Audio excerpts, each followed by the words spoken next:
Hello, everyone, and welcome to another live Watchalong on Football Talk podcast. My name is Ozzy, and I'm your host for today's show. Apologies, we're running a few minutes late. Right now, we're approaching the 5th minute. It's still Liverpool 0, Nottingham Forest 0. Slight concern with Diogo Jota, who was on the ground there, but thankfully he's not injured, so he's continuing his play right now. As the game's going on, we'll quickly review the lineup together. So, in terms of Liverpool, it's actually exactly the lineup that I presented in my match preview yesterday. So Alisson in goal, and then you've got Robertson, Van Dijk, Konate, Trent Alexander-Arnold, and in midfield we've got the return of McAllister and Gravenberch, and then you've got Diaz, Szoboszlai and Salah, and then Jota up top. In terms of Chiesa, he is not on the bench from what I can see, so probably still getting back into fitness. So yeah, no sort of rush to get him into the first team fold. In terms of Nottingham Forest, they're playing 4-2-3-1 formation. They've got Sales. Moreno starts ahead of, I was going to say Aina, but Aina's actually on the right side. So he's ahead of Nico Williams. And they've got Murillo and Milenko. And they've got Ward-Prowse, who are expected to start in this fixture. He starts alongside Yates. And further up, we've got Anderson, Gibbs White, and Dominguez made Elliott Brazilian there for a second. And which is interesting selection there. So no Elanga and no Hudson. So Nuno Espirito Santo has definitely gone defense mode against Liverpool in this one, and up top you got Chris Wood. So in terms of the bench, Morato's there, Nico Williams there, Owen's there, Omar Madila's there, Callum Hudson-Odoi, Toffolo, Jota, and Elanga. So yeah, they're all in the bench. So interesting tactics, very defensive to say the least, but you know, they are facing Liverpool right now, so understandably, they'll want to try and shop as much as possible and then take it from there. So, yeah, interesting. I was not expecting a very defensive setup there. With not even maybe if you dropped one of Elanga or Hudson-Odoi, then I understand because you're trying to protect one side of the pitch where they might identify as the dangerous area from the Liverpool team, but they've gone both sides. So yeah, let's see how it is. Going to be a very interesting afternoon for Liverpool. Very compact in that middle of the park. Right now, you can even see the setup. It's a 4-5-1 right now, so it's not in a 4-2-3-1. 4-5-1. So Szoboszlai tries to lift the ball over towards Trent, but it gets blocked. Trent still has the ball right now. He cuts infield. Salah. Tries a through ball towards Luis Diaz, but unfortunately unable to find the Colombian winger there. So goal kick to Nottingham Forest. But a positive start for Liverpool. We will have to be patient in our play, most definitely, even though our new style of play is sort of in that mode. I feel like when you're playing a low block team like a Forest, you have to try not to get frustrated too quickly in the game, because their job today is not to concede and not to lose today. They're not going to attack at all. Just by the setup that I can currently see, you got Chris Wood probably around the halfway line, but the rest of the team are very deep defending. So yeah, it's not going to be an easy game for Liverpool in terms of breaking a low block like that. However, this is the test that Arne Slot will probably need in order to cement his sort of credibility as a coach, but also for the team. Are they genuine title challenges this season? I believe they. I'm sure you guys do as well. But it's early days right now. We're in match week 4. But so far, great start for Liverpool. Haven't conceded a goal in the Premier League season. I've scored 7 goals altogether. So should be more against Manchester United, if I'm being honest. But hey, that's how it goes sometimes. I think we were a bit nice, a bit leaning towards them towards the end.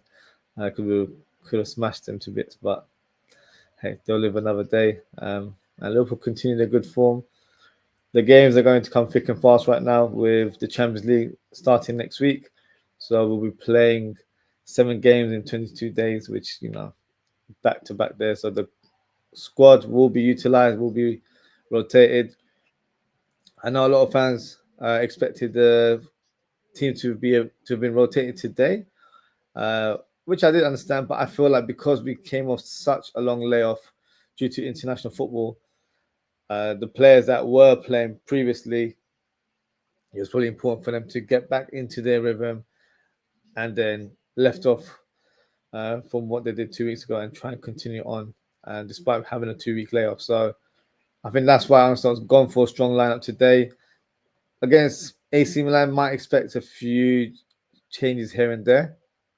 But at this stage, I don't think we need to rotate the squad that much, but we will do, I would say, in due course. So right now, it's more important to field strong team, try and get some points on the board, and just take it game by game and see how we are in terms of the squad, in terms of the fitness levels, because with some players, they're still trying to find their fitness levels. So the likes of Trent Alexander-Arnold, obviously he had a bit of a late holiday due to his participation in the Euros.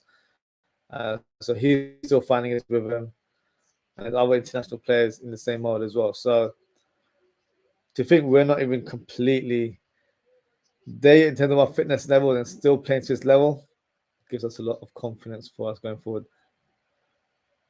Trent goes a bit inverted there, hits a long ball to Salah on the right-hand side, slightly overplayed.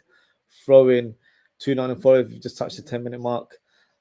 Still 0-0 as it goes along. Just got a comment here from Richard. Big up, Richard, as always. He says, hi, Ozzy, assalamu alaikum. Welcome assalam to you as well, Richard. He says, how are you? And also, how is your family, friends, and loved one? All good, thank you, Richard. I hope you're doing well. I hope your family is well as well. How's your week been? Like, comment, share, subscribe. You need more people to watch your channel. Many thanks. In terms of my week, yeah, my week's been good. Very busy with work, and then I've had family come over as well. So yeah, busy week for my household. But generally, yeah, all good. Thank you. In terms of more people watching the channel, yeah, that's the aim. Trying to spread the word, try and get as many views as possible. But YouTube is not it's a slow game sometimes. But hey, you got to put the work in, and that's what I'm trying to do right now. So hopefully, in due course, in like months and years to come, I'm able to grow the community more, and then they will be able to join you as well, Richard. So yeah, big up yourself as always. And then he's also said, we need an early goal to calm the situation down. We need to keep the ball in possession, take more shots at the Nottingham Forest keeper. 100%. I feel like with this sort of opposition, the longer it takes to break them down, I feel like it does get harder because the team starts getting frustrated. They might think, mentally that, it's not their day today, and how we're going to break this stubborn defense in front of us. So I agree. I feel like this half, we need to get on the score sheet. Then I feel like the game will open up a little bit more. So no, I totally agree. And in terms of the shots on goal, 100%. And that's why I feel like Szoboszlai is key today. He's the one that has that skill, so he can take shots from distance, and he's really good at it as well, in my opinion. So if he can showcase that today, because in recent weeks, even though I'm his big fan, I do feel like he's been gun shy in front of goal. So needs to be a bit more confident when he's create that half a yard, take a shot on goal, and hopefully he can rattle the back of the net. So let's see what he does today. Right now, he's made use of his energy very well. He's been on the press quite a bit. Diaz, does fantastically well to nick the ball off Ola Aina there. But yeah, today it's all about getting a win. I'm not expecting a sort of like a masterclass performance just because of the slight long layoff in terms of international football. The guys have been out for about 2 weeks. They've only trained, I believe, for 1 or 2 days. Oh, there's a slight concern. McAllister's on the ground. Oh, it looks like he's on his way out. Nothing too serious. Let's see what was the reason for that. Yates pushes in, but also steps on his toes. Yates is a dirty player. I do remember him doing something against us last season as well. Can't remember, but yeah, his name definitely sticks in my mind. I think he must have did a dirty tackle on one of our players last year, but yeah, I'm not sure where it is, but I don't hold him in high regards, that's for sure. Alex Moreno doing all sorts of round the ball, step overs in and out, even confuse himself for a minute. Where he manages to get the ball away from himself, and his Konate fouls Chris Wood there, I believe. Free kick to Forest. Soft one to get away. Richard's comments asks, will you sell Nunes and Jones with the money reinvest into the squad with number 9, DM, and left side centre back? For me, I still keep Jones. I feel like Jones would be a useful member of our squad. He's very versatile. He can play in that double pivot.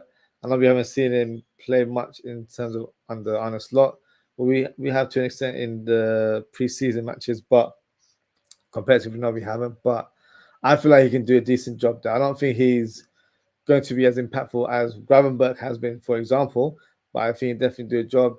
He played that role for the England under-21s and did really well there as well. So has the capability to do so. Can play as an 8, can play as a 10.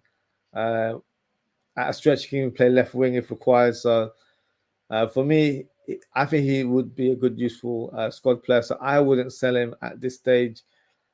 In terms of Nunes, I've made my opinion on him quite clear, and I don't think it's favourable to some fans. I would sell him.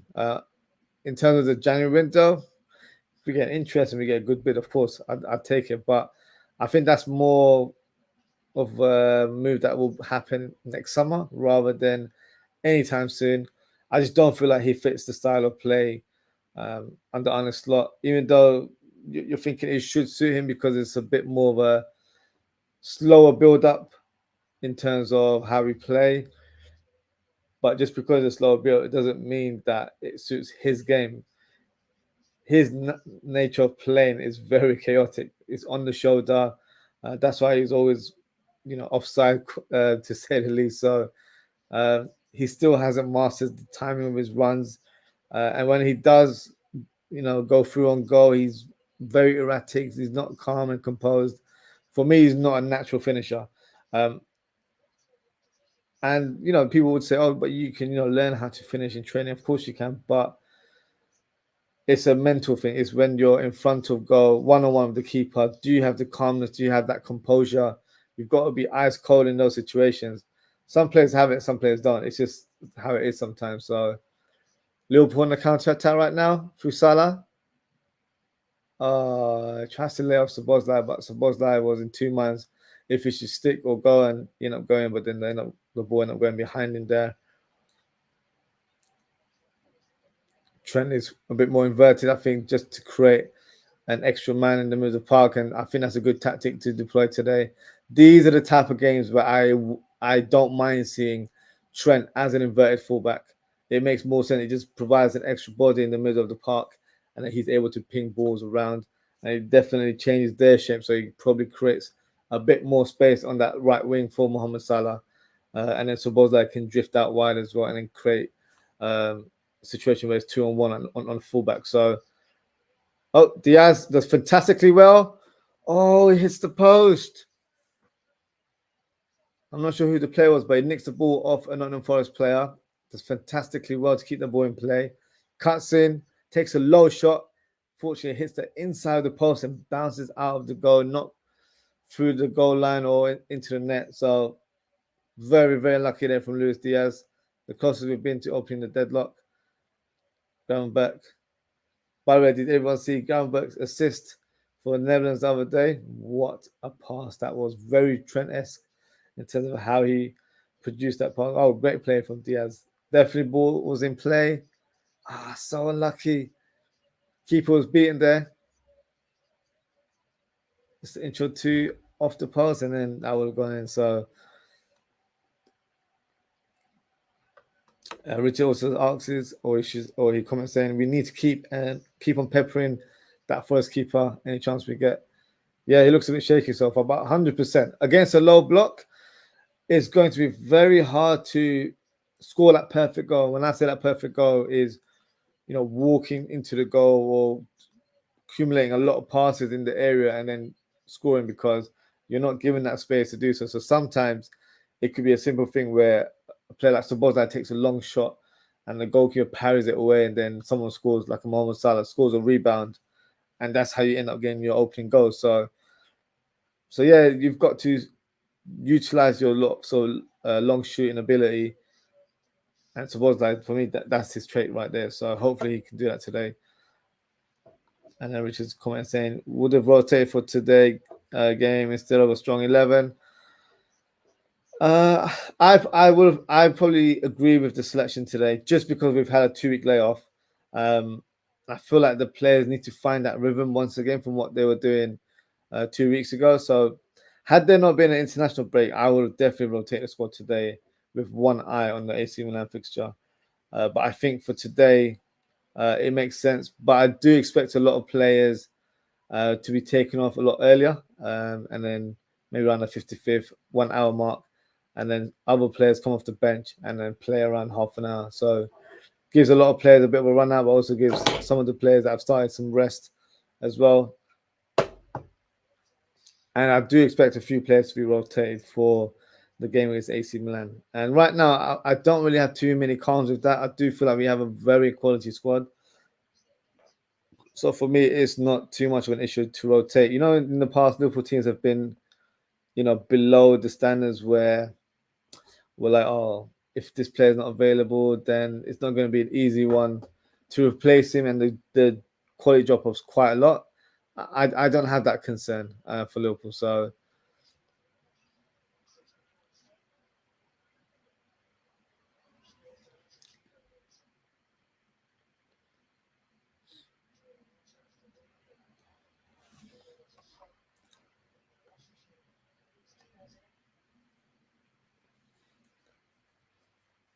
Sam McAllister's just hobbled off the pitch right now. So hopefully that's not a major injury. Let's just see what happens.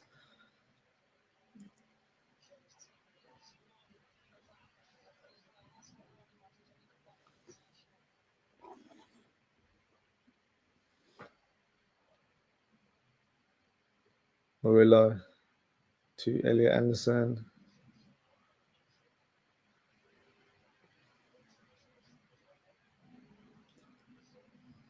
Clearance from Van Dijk. Good clearance there.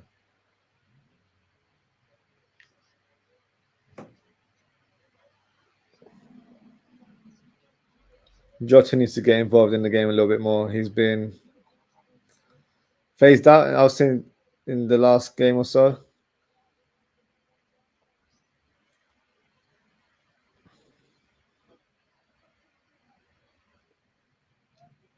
Sometimes I do feel like Jota is better off the bench. I think he's more impactful in that sort of manner, but you'd only place him on the bench if you've got an elite striker in your team. At this stage, we don't have that. So in terms of ability-wise and in terms of being a finisher, he's definitely the best we have in the squad right now. So definitely areas of his game that he can work on and improve. In terms of his link-up play, it's been a bit of a weak point for him, but he's definitely improved it in the last year or so. I do expect him to get a good amount of goals this season. And for him, it's just staying injury-free. That is the key for Jota. I don't think his quality's ever been questioned. It's more about him, being available.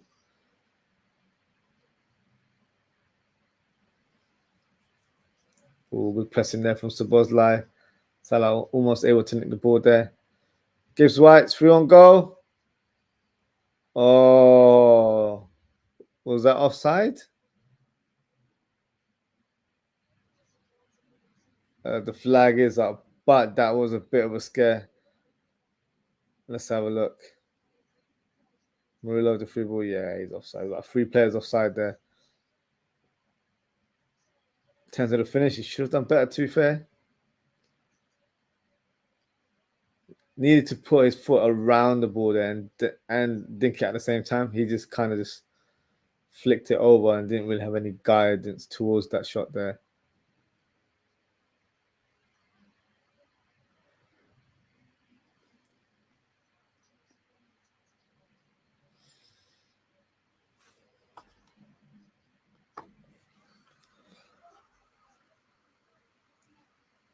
Luis Diaz. McAllister. Oh, lovely ball from McAllister. Jota should have scored there. That was an easy chance. That ball was absolutely sublime. With the outside of his foot. Is he onside? Jota? Jota's onside as well. No, he should have done better there. He did make contact on the ball. No, he should have buried that one, in my opinion.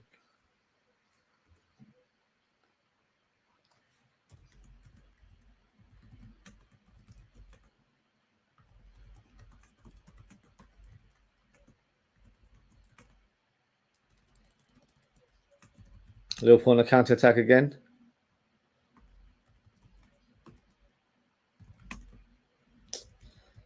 Jota not reading the play there.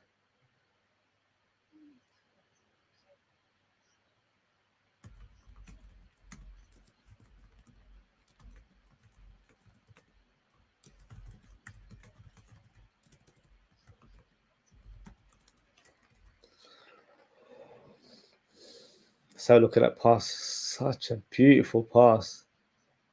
Should have done better. He made the contact and it just didn't guide it. Hit his knee, but I still feel like he should have done better there. Because even if you're connected with your knee, you can still guide it the other way, right? I don't know. Let me know what you think in the chat. I thought he should have scored there. I think he should have done much better with that opportunity.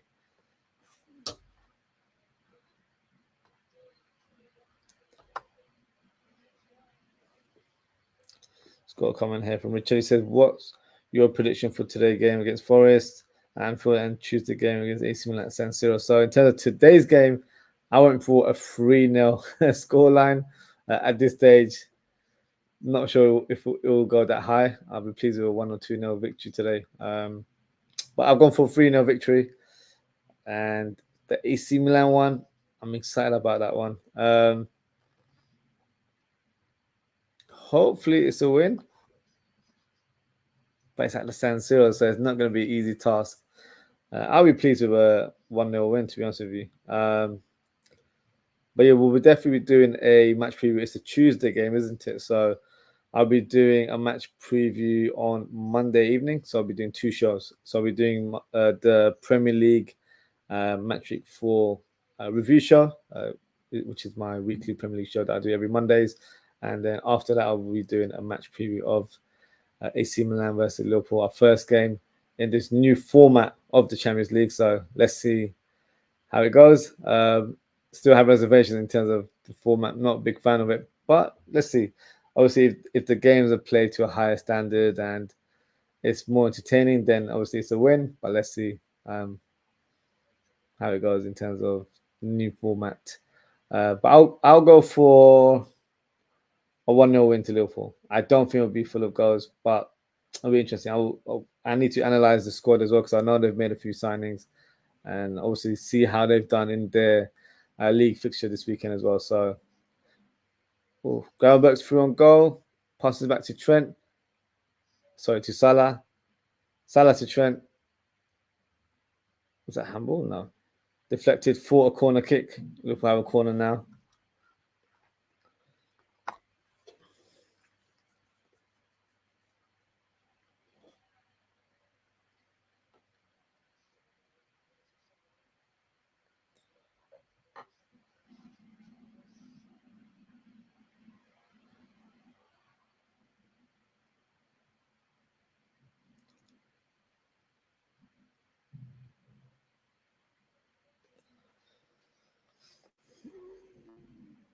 Robertson with the corner.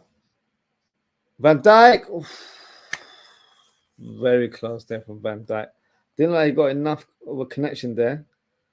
As it just goes past the post. Yeah, it's more of a stretched sort of header there rather than proper proper thump. But yeah, moving away from the goal more than anything else. So yeah, not able to get the cleanest of executions there.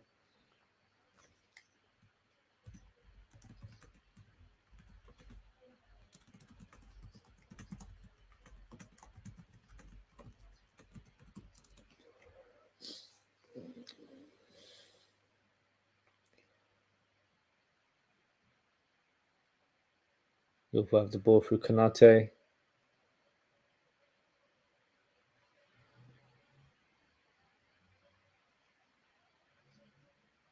Turns out the Arnold. Oh, nice ball there. Just slightly overplayed for Robertson.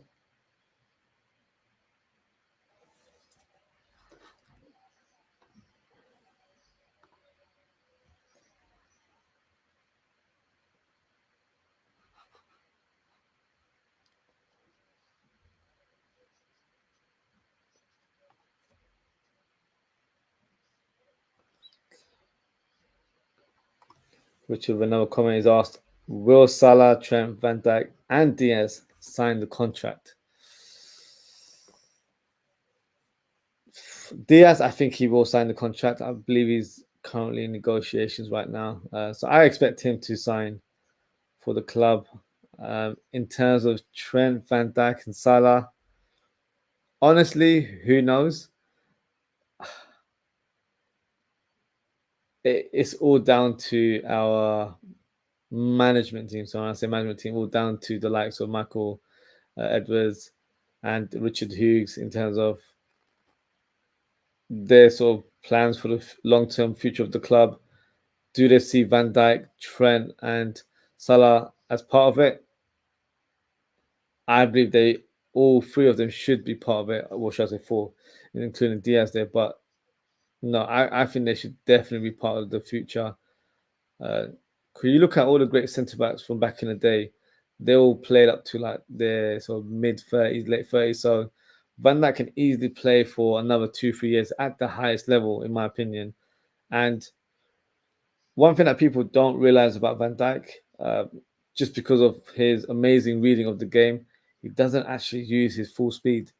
He's very rarely had to stretch his leg, but generally he's actually a very quick player, which was probably showcased more when he was at Southampton. So for me, he's a player where he can play for a good few years, in my opinion, at the highest level. So I wouldn't want to sell him. In terms of Mohamed Salah, it's the same as well. Takes real good care of himself. He's an ultimate professional. In terms of his age, he's probably as fit as a 22-year-old. Like that's the kind of levels. That's how Cristiano Ronaldo is. I think they did some sort of examination on him, and they were saying his body is like, he's 10 years younger because he looks after himself. And I think Salah is in that same mode as well. So look, yes, his speed might have reduced in comparison to when he first joined. Look, he joined about 8 years ago, so it all comes with age for all of us, not just professional footballers. But he's adapted his game fantastically. He's more of a playmaker now. He's very clinical in front of goal, and he's not just wasting his energy for the sake of doing it. He's not trying to play like a flying winger like he has done in the past. Ref being a bit of an idiot right now with Trent making him move 2 yards. It's ridiculous. Mike Oliver, that is. Trent. Hold on 1 second, guys. So Bosley driving the ball. That through ball was literally in between Jota and Diaz. I think he got caught double-minded there. So Bosley just needs to improve his end product in that final third. That's what's lacking in his game. Everything else, he's showing real quality, but his final pass or the opportunity to shoot, he's just not taking them right now. So he definitely needs to improve on that. But no, in terms of Trent Alexander-Arnold, we can't sell him for a number of reasons. He's only 25 years of age. He hasn't even touched his peak. He's got years to come for him to reach the maximum or reach the highest of his sort of potential. I actually still think there's another level with Trent, and I think in terms of his passing, I think he can be a bit more consistent. But he is, don't get me wrong, but I feel like he can just be another level with his play. Defensively, he can improve as well. Can be more of an all-rounder. And I think he can add more goals to his game. He definitely has a technical ability. I don't think he scores enough, in my opinion. And obviously, he'll probably say that he wants more assists to his game as well. So, there's no such thing as a perfect player. And I feel like he can improve and hit that new level. Robertson, unable to hit the cutback pass there.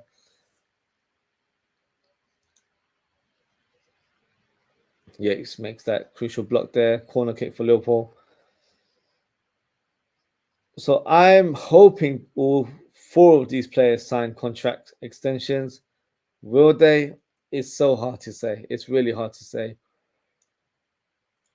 I think deep down, all four of them would like to stay, but it depends on the communication from the management team at Liverpool. I don't know for sure, but it seems like conversations have just started with these players.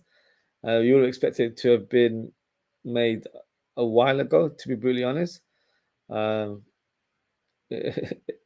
oh, Trent just took a shot from the corner kick there.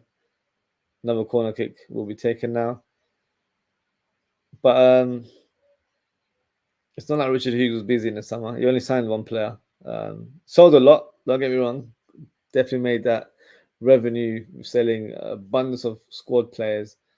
But this is his time now from September to December, where I feel like he needs to get deals wrapped up, because once it touches January, all of these players, well, apart from Diaz still has, I think, 2 years left on his contract after this season. But the rest of the players, they only have a year remaining. Their contract expire next July, so they're actually eligible to speak to clubs outside of the league. And to be fair, these three players, not to predict anything, but I don't expect none of them to stay in the Premier League if it's not for Liverpool. So, oh, great delivery there from Trent to McAllister with the header saved by the Nottngham Forest keeper Sells. Fantastic save there.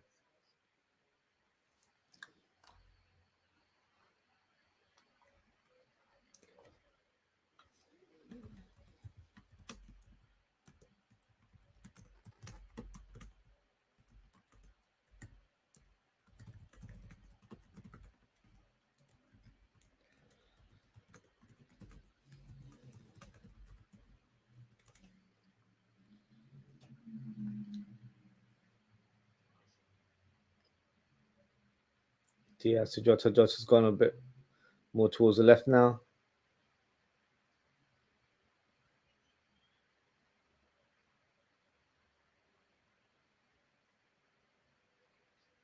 Lovely turn there from Salah. Mura just about gets the final touch away from Salah. Got lucky there in the end. But the long clearance from Murillo only ends up towards Konate. Konate passes it to Trent. Going back to Salah. Salah to Trent. Oh, thought the cutback pass was going to come to Groundberg. Cleared away. I believe Yates again. Yates seems to be everywhere right now.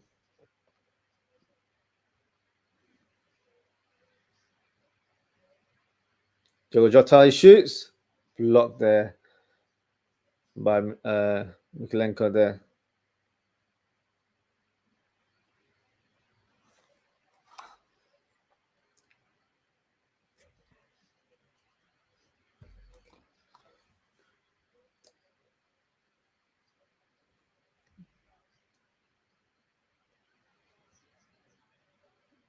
Caster to Szoboszlai.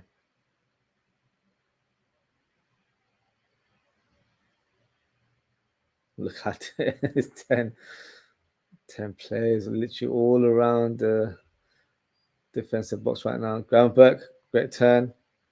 Lifts the ball in the air to Diaz. Difficult header there. Hi, it's a goal.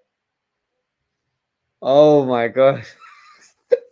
Diaz applies a lofted header, which was never going to beat the keeper. Somehow he caught the ball, dropped it down, it bounced, it went through his legs behind him, and I actually thought it went past the goal line. So I'm going to have a look at the replay now. I was so convinced it went past the goal line. Oh, it didn't. His hand saved him, and then you got Murillo behind him holding his face like, what are you doing, fella? That would have been an embarrassing moment for the goalkeeper.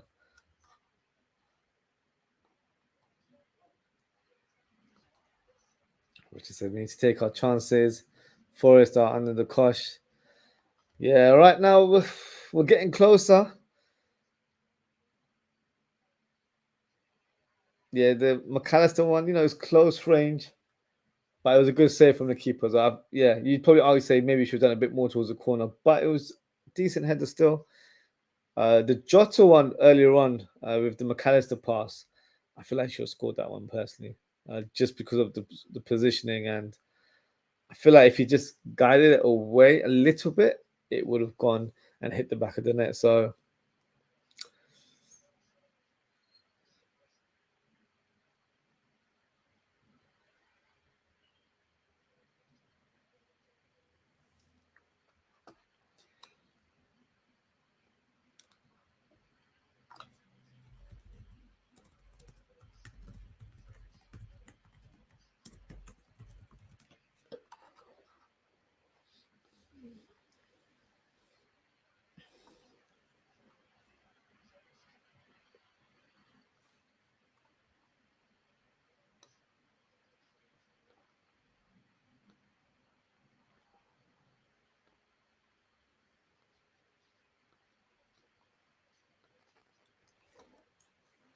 41 minutes played. Still 0-0.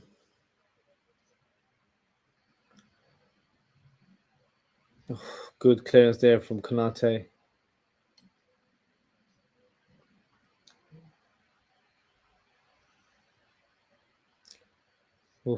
Diaz tries to press towards the keeper. He makes the clearance.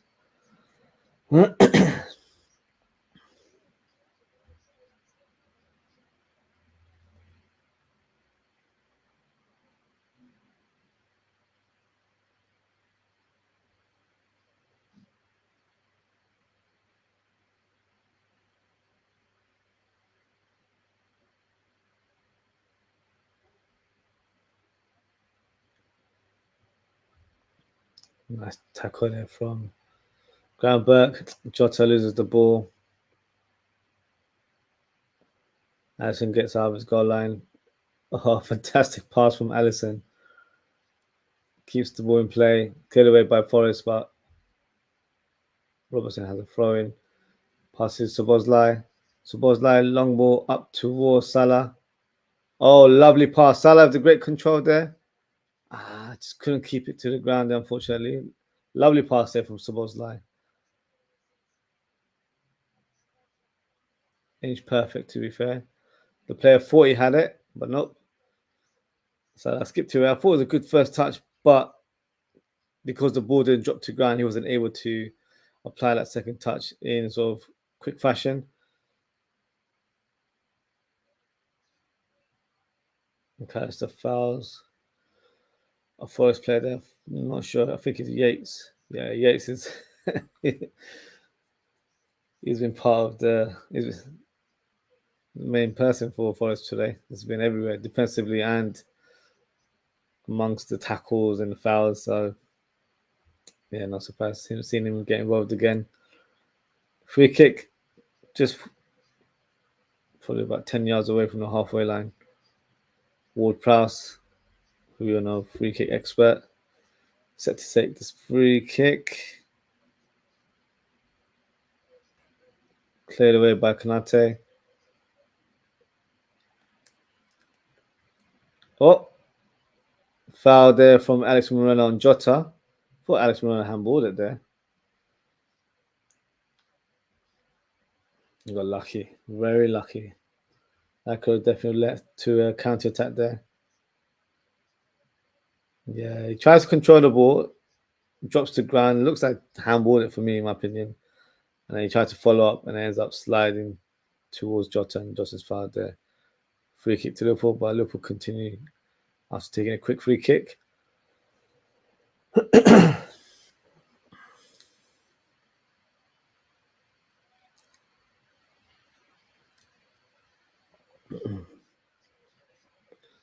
Jota in a bit more of a deeper position right now.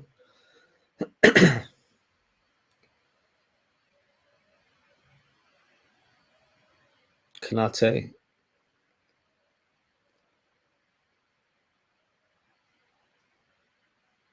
Going back to Konate.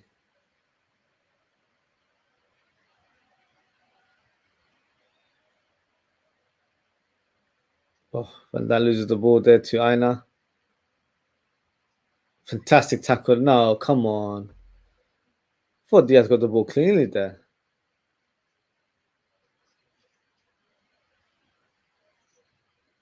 Soft free kick there, in my opinion.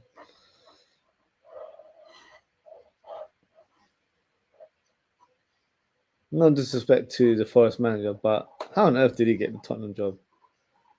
Because his style of play is very defensive. That's probably like the worst appointment they could have made. So no surprise that he wasn't there for a long time.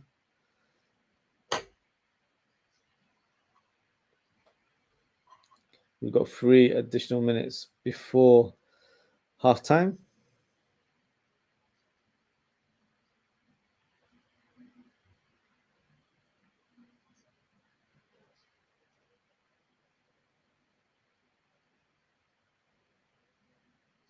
Van Dijk's on the ground right now. Hopefully he's okay.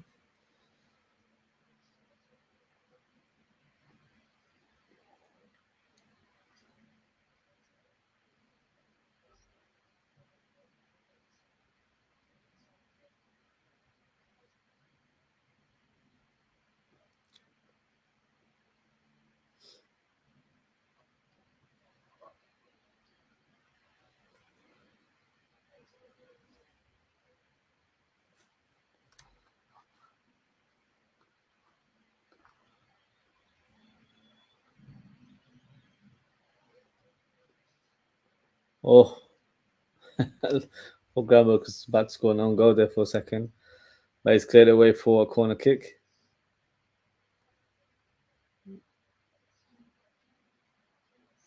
But I'll be honest with you, that was a fantastic clearance because had he not made that, Gibbs White would have had an easy chance to convert there. So looked a bit unorthodox, but at the end of the day, he got the ball cleared away from danger, and that's what you want from your players. So good clearance there from Gravenberch. Probably be the last sort of set piece of the first half, but let's see. Still got an additional minute after this.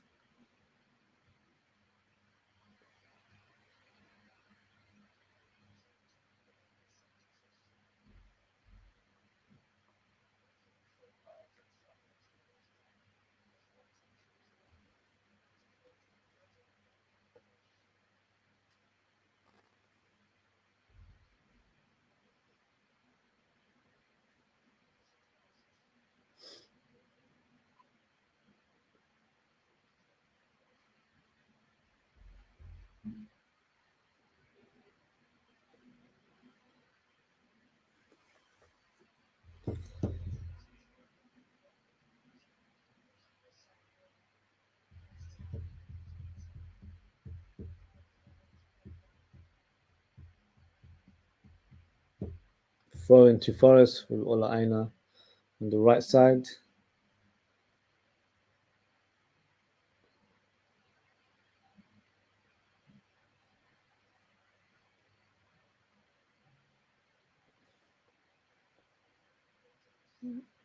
Moreno drives the ball.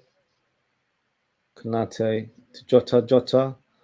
Long ball to Salah. Lovely control there from Szoboszlai. Good pass there. Just slightly overplayed towards Murillo. the energy that Szoboszlai is showing is immense.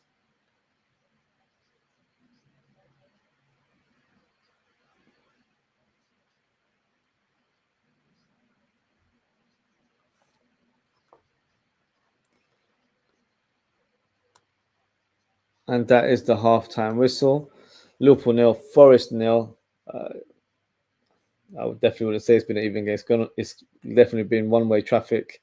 Nottingham Forest keeper Sells has definitely been active, made quite a few crucial saves, but there's also been moments where I feel like Liverpool maybe should be a bit more clinical in front of goal. But at this stage, at least they're producing the chances, and I feel like in a moment of time we'll be able to open the score sheet.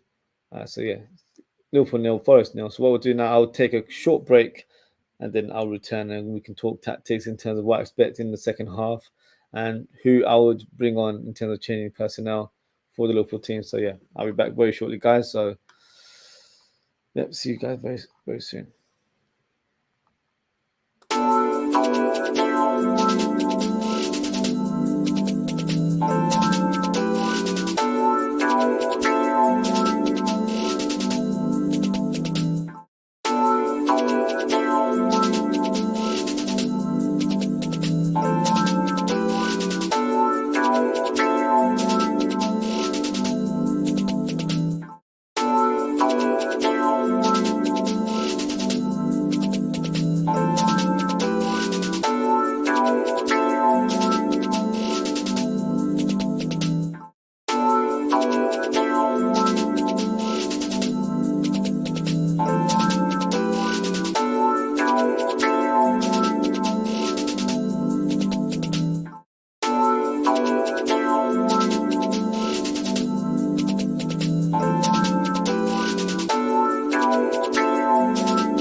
Welcome back, everyone.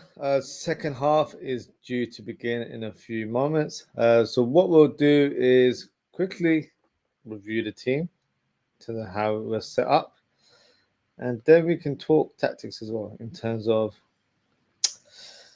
what changes I think Arsenal should consider. So in terms of the lineup, I think we're playing a decent game. Obviously, we're not playing to our highest level. Obviously, we're not moving the ball quick enough for me, in my opinion.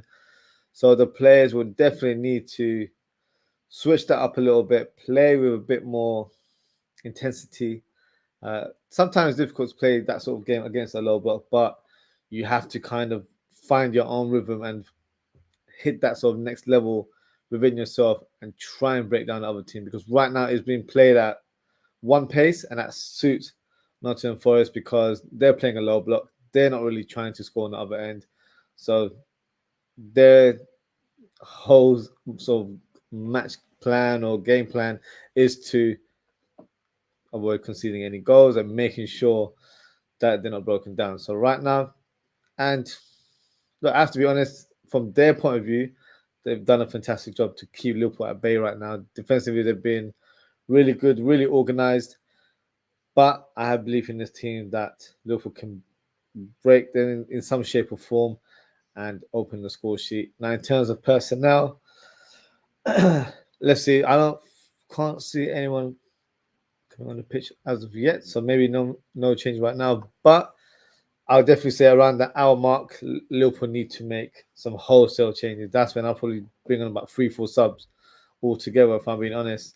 The players that I would consider bringing on today, and this is probably no sort of shade in terms of their performance or anything like that, but I feel like things need to change. So starting from the attacking sense, I think Darwin Núñez would definitely need to come on in the second half. I feel like this game is perfectly suited for him. You know, needs a bit of pace, a bit of chaos, and he's the man for those sort of occasions. So I feel like he would definitely stretch the opposition and then hopefully with that style of play, open up spaces and open up gaps for Liverpool to exploit, and that could lead to Liverpool scoring some goals. So that's a definite. He needs to come on. I'd probably put on Gakpo as well in place of Diaz. Diaz hasn't been on the ball as much as he has been in recent weeks. Oh, Trent's giving the ball away.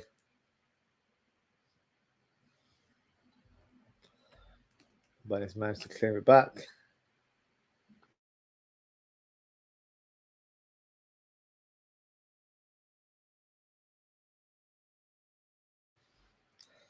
So I'd bring on Gakpo. I'm trying to see who else is on the bench.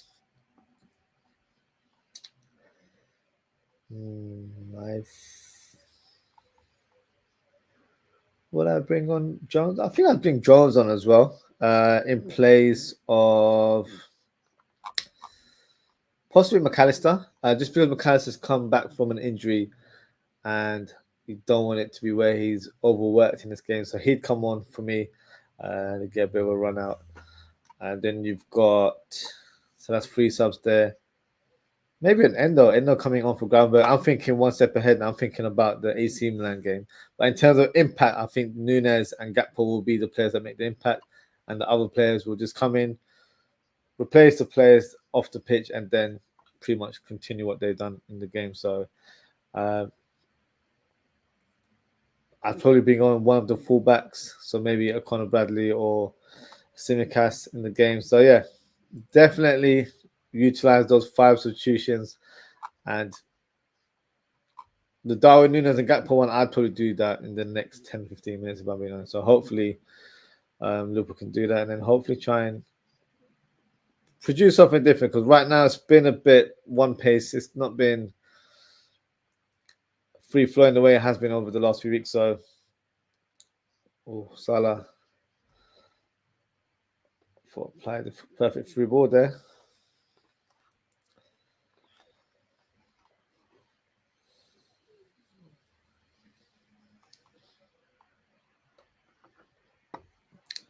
Just going to go through some of the comments here. Richard says we need to score goals before time runs out. 100%. I feel like, especially in the second half, we need to be a bit more aggressive. And then, yeah, let's try and break that deadlock, because the longer the game goes, I feel like the crowd will feel the sort of the nervousness of scoring today. And I feel like it can kind of feed off towards the crowd. So, yeah, definitely sooner we score, the better. But right now, it's also important to be patient, because I feel like there's a lot of quality for us to unlock this team. But yeah, let's see what happens. Richard said, "Welcome back, bless up, big up yourself, Richard." He says, "Nottingham Forest still in the game. Come on, Liverpool, score the goals." Yeah, Forest, they haven't troubled us as such. But you know, these sort of teams where they're playing low block, they just need that one opportunity, and if they're able to convert, you know, they're defending for their lives afterwards. So if you think they're defending deep right now, yeah, they're, as I like to say, they'll park the jumbo jet, because they're not willing to move at all. So what's going on there? I see a player on a mazy run there from Forest. The Yates, this guy is he's literally part of the action throughout the whole game. He's just everywhere right now. Crazy. Michael, big up Michael. He says, Leicester cooking Palace. Are they? Let me have a look. I have not kept an eye on the other scores. So let me have a look. That's a bit of a surprise that they're getting cooked right now. Okay. All right, 2-1. They're at home as well. That's interesting. Okay. Definitely need to catch up on the highlights afterwards. Richard says we need to do rotation at 16 minutes. 100% agree. We definitely need to make some changes in the hour mark, for sure. I think even probably before, I'll probably do in the next 5 minutes if I'm being honest. Oh, Alex Morona's on the run right now. He's cutting, but Konate's done well, but Gibbs White still has the ball. Looks like it's offside there. And then we just say cooking is food, and cooking isn't 2-0, more like 5-0. That's very true. Michael says, what minute am I on? So right now, you know, I'm using one of those dodgy links. So I'm on the 50th minute right now. So my screen says 52. Yeah, I'm a couple of minutes behind. So if Liverpool do score, please don't message the chat. But yeah, I'll obviously, hopefully my footage gets up to speed. But yeah, I'm on around the 51st minute now, so just a couple of minutes away, unfortunately. Which is it, Ozzy still watching the game is more important. Big up yourself. Old man Vardy cooking. Oh, did Vardy score? No. The reason I'm annoyed about that is because I had him in my FPL team. He hadn't scored for me for a couple of weeks, and I took him out, I think. So, yeah, that's a bit of an annoying one. But okay, it is what it is, I guess. And then Richard said, "You'll beat that age, pal." And everyone else, yeah. How old is Vardy? Vardy is, yeah, he's mid-30s. He's not that old. I'm around that age, so you know I can't say he's old. So playing at good level, yeah, 37 years old, exactly. So yeah, He's still doing great, to be honest with you. Oh, great turn from Salah. Woo! Almost hits the back of the net there, bro. To be fair, great save there by Sells. You do favour the goalkeeper in that position, but I think he probably got caught offside in terms of the shot because it was with Salah's right foot. Maybe he was expecting him to cut back because Szoboszlai was in that 6-yard box. But you know, when you're a striker, when you have that sort of instinct, you do end up taking a shot first. So personally, I have no concept that I'm a striker. Well, back in my heyday, not now. So I do understand when you've created that space, you've got to try your luck and hit the target at least. So Trent with the corner kick. Poor header. Not gonna lie, Jota's having a bit of a stinker today. Bring on Darwin Núñez. I think we need to switch it up a little bit.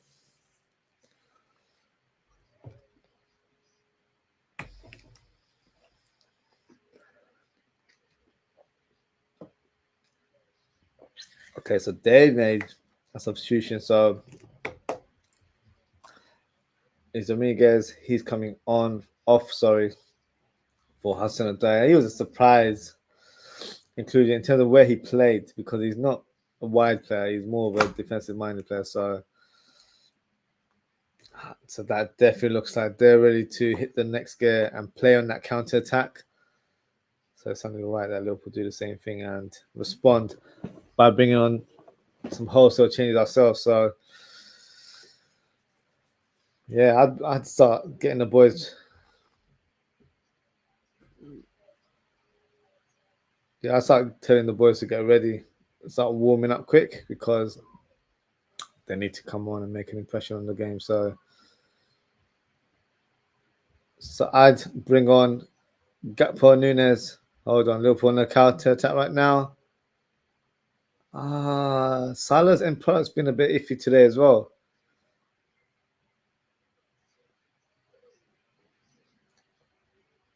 I feel like he's just going through those predictable passes, but he's actually reading the play.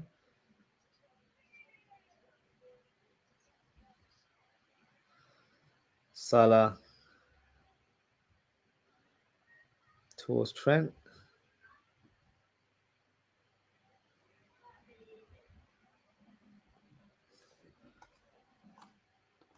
Which is saying getting close to 60-minute mark now.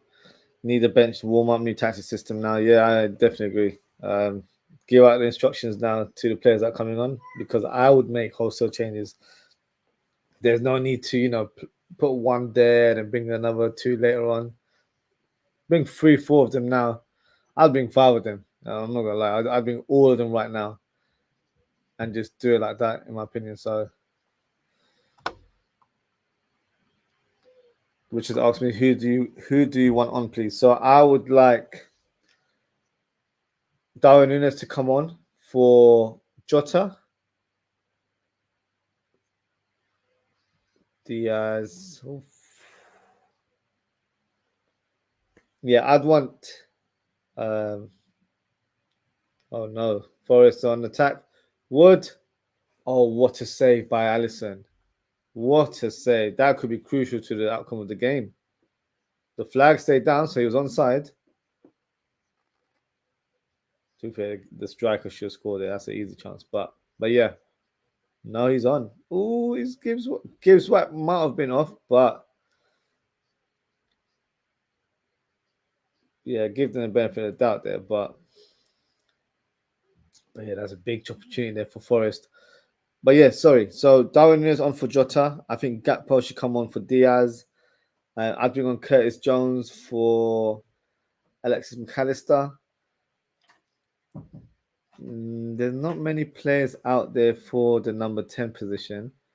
Let me just have a look to see who's on the bench.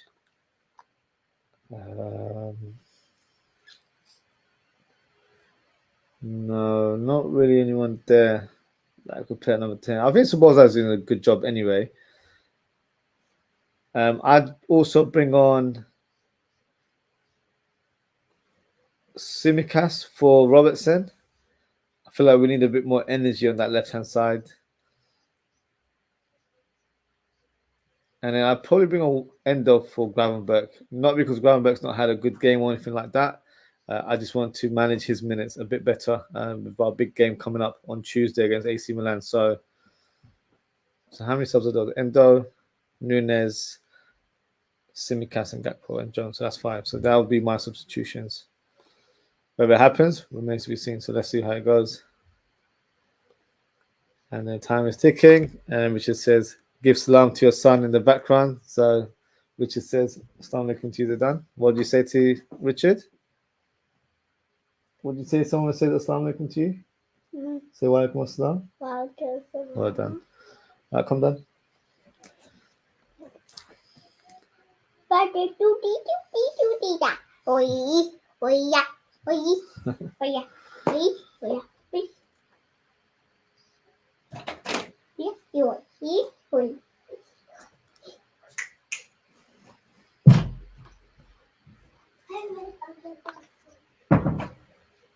All right, looks like Liverpool in the counter attack now.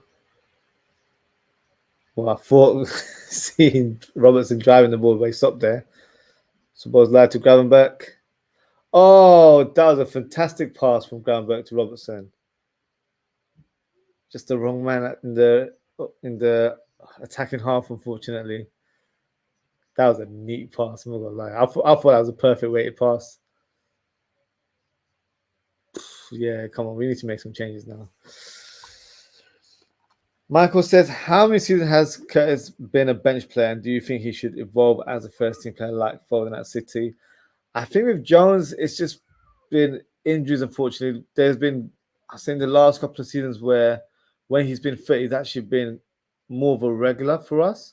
I wouldn't say he's been a bench player as such. It's always because he'll pick up an injury and then it'll take him a few games to find that rhythm. So he ends up being a bench player. But then once he finds his rhythm, he's actually very effective. So I think he'll do well under Arne Slot. I think this sort of new style of play will suit his game. So I still have faith in Jones. I know the fan base are a bit split on Curtis Jones. I still feel like there's a good player there. I feel like he's more than capable of having an impact for Liverpool in the long term. So no, I still feel like he's a very important member of our team. I can see a few players off the bench now. I think there was Darwin Núñez, Gakpo, and there was one more player. I'm not sure who that third player was.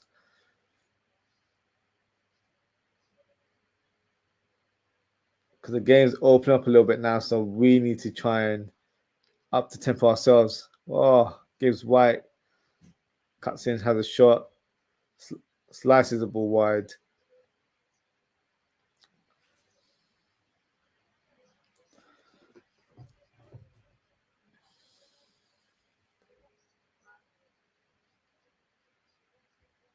That's a big opportunity, to be fair. Maybe should have done better, in my opinion. Those type of shots, you can't slice them. You've got to kind of finesse it and wrap your foot around the ball. So it looks like it's Bradley, Gakpo, and Núñez, which is fair. And then bring on Endo for Gravenberch later on in the game.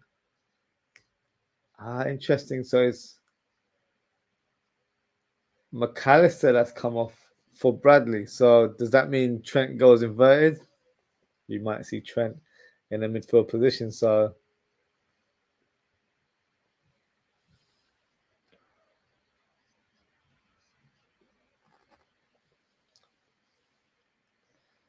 and Forest aren't stopping there. They brought on Hudson-Odoi earlier on. They're bringing on Elanga as well. So they've got 2 attack-minded wingers now on their team.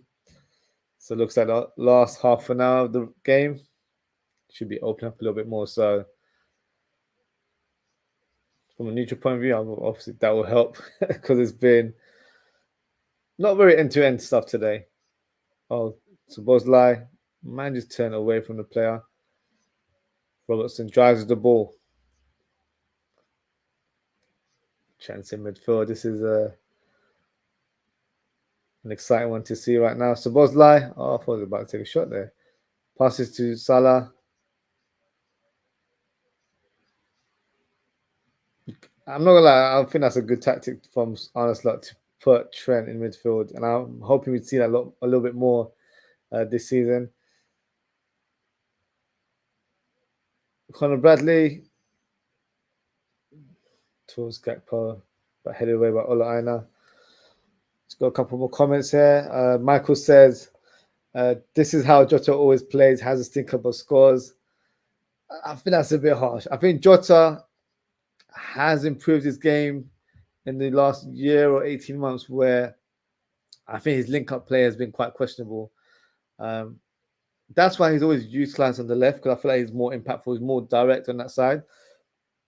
But when he plays up top, I don't know if he's got that awareness of, holding up the ball and linking up play. That's still an area of his game where I feel like he needs to improve on to be a top striker, in my opinion. As a finisher, he's unbelievable. But yeah, in terms of his sort of build-up play and that sort of stuff, that's something that needs to be improved. Which can, not like it's not impossible. Of course, it can happen. It comes through training and stuff. So, but that's also a sign of a good striker, where they don't have the best of games and they're able to get on the score sheet, because that's what you remember at the end of the day as well. So I'd rather my striker have a stinker all day, but it scores like a couple of goals and gets us the win. So I'm all for that. Call me Oscar. I'm all for that. Richard said Robertson lost a couple of yards in pace, and I took the ball around in Robertson on yellow card now. Yeah, so Elanga is a very, very tricky opponent. And I mentioned this in my match preview as well. Hudson-Odoi and Elanga, but Elanga more so because I feel like he's more quicker and he's very lethal and direct on the counter-attack. And that's how they're going to play now as well. So, got to be careful. Szoboszlai to Darwin Núñez. Núñez tries to find the pass. The pass wasn't really on, because Gravenberch was like yards away from that position. So I'm saying, these little things, this is what differentiates a good player to like a top player. In that position, what I would have done if I was Núñez, I would have sort of feinted that I was going to pass the Gravenberch and then just cut inside and then go on the outside and try and shoot my left foot and be a bit more direct. He needs to be smart. He needs to be imaginative when you're striker as well. You can't just be predictable, because then you'll get blocked off very, very quickly. And then Michael's also said Trent in midfield was discovered by Klopp and Southgate. Now, I wouldn't put Southgate. Southgate, I feel like, misused Trent there. But yeah, obviously, in terms of the managers, yes, I guess he's the one that put him in midfield. But I feel like it wasn't done with confidence. I feel like he just did it to kind of appease the fans that, we'll place him in midfield because we've got to fit him somewhere. But look, he's played 2 games for England and he's been man of the match for 2 games. Yes, the opposition is not the highest level, don't get me wrong. But I just don't feel like Southgate and Trent just matched in terms of football philosophy, because Southgate was a very extremely cautious coach. And some will say, well, look, he got to the semi, he got to the finals, all that stuff. Yes, he did. But imagine if you had a bit more of an adventurous approach in his play, where he's a bit more tap-minded.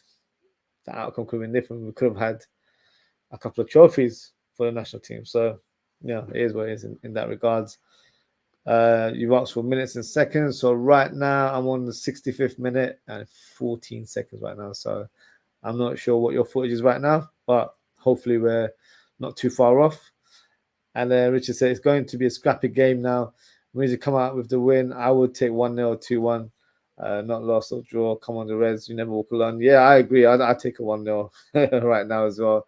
It's opened up a bit more, which is good from a viewing point of view. But in terms of the tactical approach and how the game is being played right now, it puts you a bit on edge, because it's like if they hit us on that counter-attack when we've gone full flow of trying to score, they could easily just grab that single goal and then get the winner in the end. So, yeah, it's mind games now in terms of how committed you want to be in terms of that attacking sense. Right now, I think Liverpool need to utilize the quality that we have on the pitch, because we've got players that are capable of finishing right now. Trent's playing a bit more infield, so gives him the responsibility to open up. It actually looks like he's playing as a number 10 right now, which is interesting, to say the least. I would still put Szoboszlai and just have Trent, being a deep playmaker. I think that suits his game more. But let's see. I'm all for it. I'm all for these sort of like different tactical approaches in between games. So it's all good.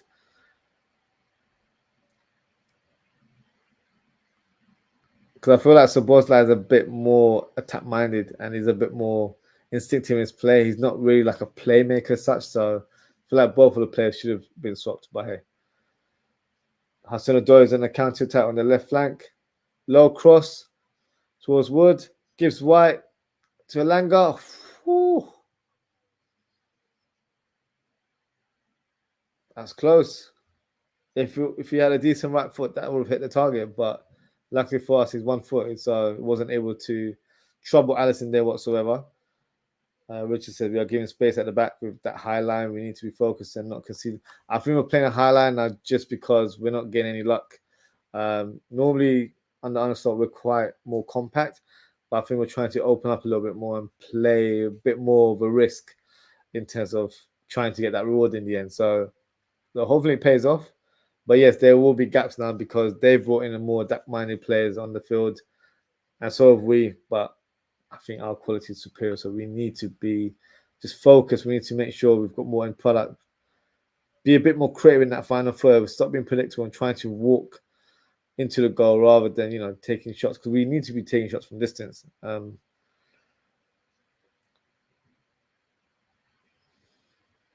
Good header there from Van Dijk, from Hudson-Odoi's pass there. Nunes on the ball. There you go. Use your imagination. Come on. The little just lack of speed there. Trent, he shoots. Oh, deflected for corner there. Goes wide.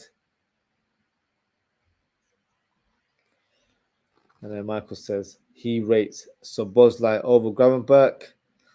Different profile players, I would say personally. I think Gravenberch's more of a 6/8, and I think Szoboszlai is an out 10 for me, and probably even a wide forward to some people, especially if you watched him at Leipzig. So I'm a big fan of both. So yeah, it'd be very difficult for me to choose. I like both players very, very much. We need to control. Richard said we need to control the ball in midfield, keep the ball. We are losing too much of the ball. This isn't the best style of play at home. It's because I think we've got Trent playing as a 10 right now. So, for Gakpo managed to get the head on target, but with no speed or pace there whatsoever. Throwing to Liverpool, Robertson takes it quickly to Trent.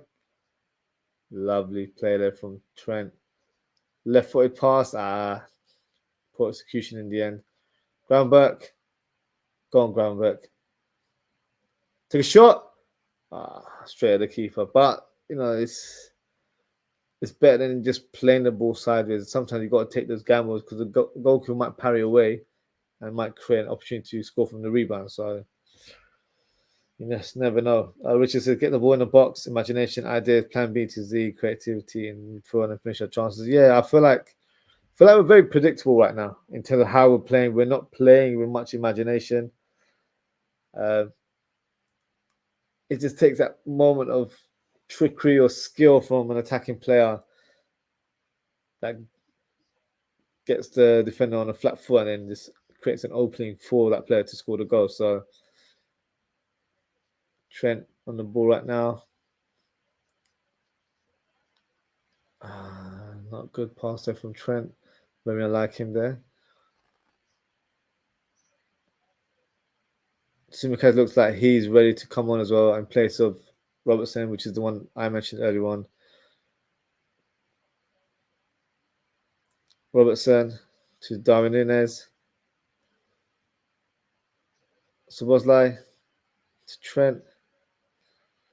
Come on, guys. It's difficult, don't get me wrong, because look how they're defending right now. They're not giving us any space whatsoever. Trent to Nunes. Come on, Nunes. Use your strength there. Elanga. Oh, that's a great pass to Hudson-Odoi. He shoots. Oh my God. Oh, like I'm saying, you guys need to be imaginative in terms of your play. It takes that one moment of brilliance, and Hudson-Odoi has done it for his team. And he's that player that has it in his locker as well. To give him that space as well. And it's very predictable in what he does. He's a right-footed winger playing on the left. So he's going to cut him, but he's got fantastic technique in those sort of situations. Langer, fantastic ball with the right foot. Conor Bradley should have done better there for me. Should have done much better there. Too easy in terms of letting that man go infield. Yeah. Posting in. Not much the keeper could do there, unfortunately. No, the keeper can't do much. Posting in. Just looking at the angle, yes. Very difficult. Not a lot of lifting that shot as well.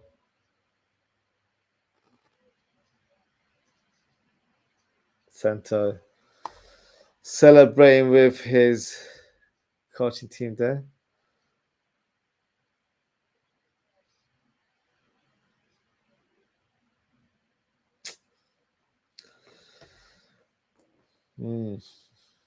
Very disappointing. I want to say Liverpool deserve to be losing right now, but they haven't shown enough. In my opinion, they need to do a lot more. Just going to go through some of the comments here. Yeah, Richard said Forest 1 now. And then Rebecca said, sorry, Forest 1-0 up. And then they can't keep the ball. The man's rubbish. Look, tell some of the fan base that, because, you know, there's a lot of fans are riding for Darwin Núñez. I just don't. Look, I was all for it when he joined, but I just don't think it's good enough. Oh, Trent with the long ball there, unfortunately. Way off the mark. Can't lose this all draw. Yes. Still got 16 minutes remaining, so definitely we can switch it up. Curtis Jones is coming on. Good positive substitution there, as well as Tsimikas. The two players that I mentioned earlier on. Yeah, we need energy on that left side. Robertson has looked a bit tired as the game's gone on.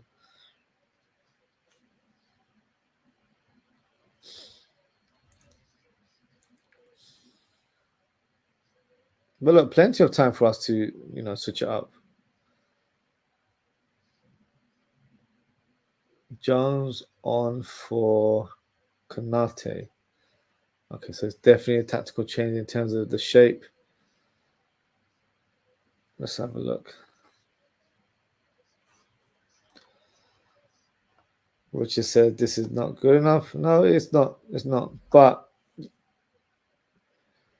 these results do happen straight after national. I'm not making excuses, but yeah, it does happen, and it's a team where you're expecting to beat, but from a defensive point of view, they've been, very rigorous in terms of how they're set up, and they've not come to concede. So, you know, we'll give the credit when it's due at the end of the game. But right now, still 15 minutes remaining from my side, and hopefully we're able to equalize and get the winner in the end. Plenty of time to do so. Richard says, Hudson-Odoi, great goal and finish. Give respect to him 100%. I've always liked him as a youngster when he was at Chelsea. Just feel like the club wasn't, you know, they didn't respect him enough, because I remember when he first broke into the team, he was struggling to Bayern Munich. Bayern Munich really wanted to sign him. Oh, Salah with a shot, straight at the keeper there. So he's always had potential from a young age. So he's gone to different clubs over the years, hasn't worked out for him, but he seems to have found his home right now at Nottngham Forest, where he's given game time. I know he didn't start today, but generally he's a starter. So now he's playing with a lot more confidence and freedom, which, you know, it's really good to see. Michael said Arne fraud. No, I wouldn't go that far. It's just one game. So even if Liverpool were to lose this game, I wouldn't call him a fraud just yet. I don't think he's a fraud anyway, to be honest with you. But yeah, we'll see what the season commences because there are obviously a lot of games to be played. But yeah, definitely not a fraud in my books.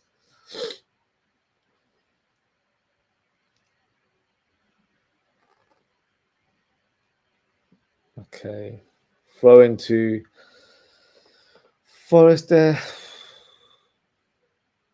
Forest are making some wholesale changes themselves as well.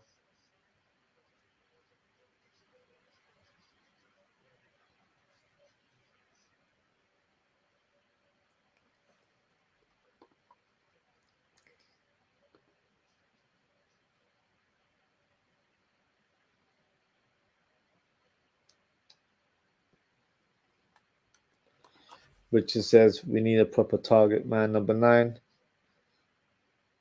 I wouldn't even say necessarily needs to be a target man, but yeah, we need a number 9. We need a natural number 9, a killer in front of goal. So Bosley, good pass to Darwin Núñez.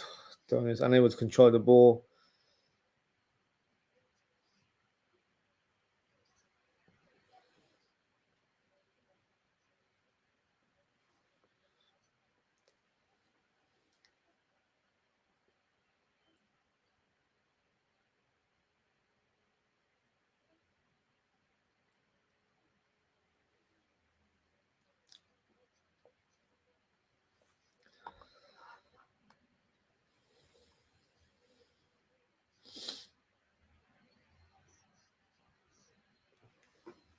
Good hold up play there from Groundberg.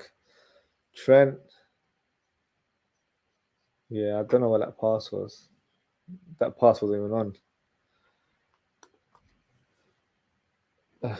And Richard, I think, is actually referring to that. What with these Trent and his whole long ball passes? Trent calm down and look for the man. Yeah, that pass wasn't required. I think in referencing to that. Yeah, that pass was not on. Waste of possession there because we just managed to claim the ball and just needed to lay it off to Salah on that right side with a low pass, nothing extravagant, just a simple pass, guide it towards the winger, and then he can kind of take it on from there. So, oh gosh, Hudson-Odoi, he's completely cooking Bradley right now. And look, I rate Conor Bradley, but he's not the finished article. There's a lot of his game that he needs to improve on. Some fans have said, "Oh, he's ready to be number 1 ahead of Trent." He's not. He's not. He's a great player to have in our squad because he provides that energy and that enthusiasm on our side. Defensively, he is sound. But when he's facing against these sort of specialist wingers that attack that byline, they're fantastic in one-on-one duels. That's the test that's going to really showcase if he's at the highest level or not. So for me, he's got a long way to go. But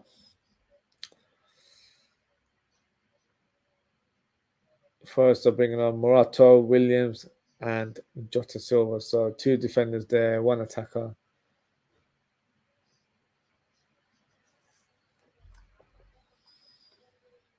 Yeah.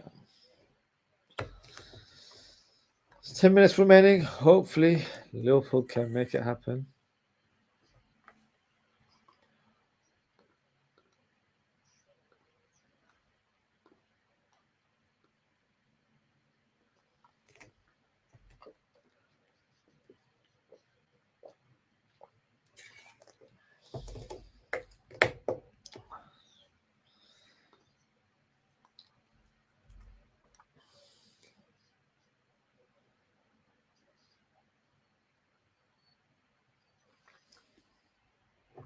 Groundberg gives a free kick away there. Yellow card to the Dutchman.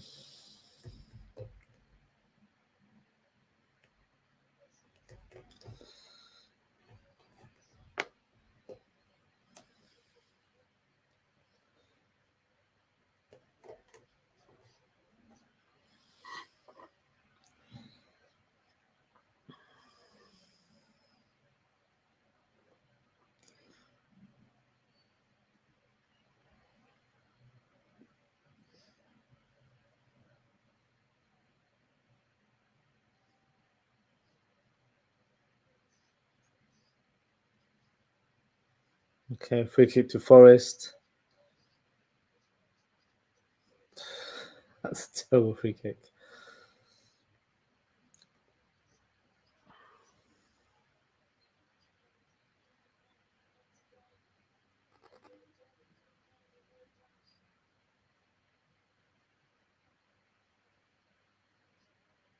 Trent has the ball right now.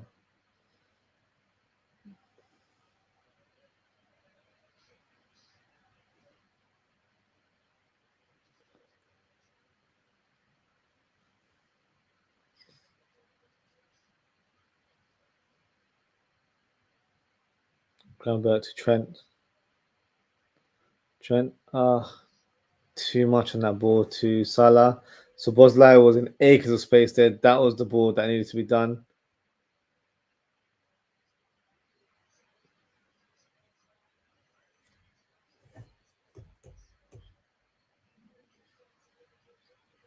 Trent's been a bit wasteful with the ball there, to be fair. The pass to Boslai was definitely on. Didn't need to make that pass for Salah. That was probably the hardest pass to make. So Boslai was in acres of space, so he could have definitely made an impact on that right side. Oh, Forest on attack again. Tsimikas do well as well there to block off Elanga there.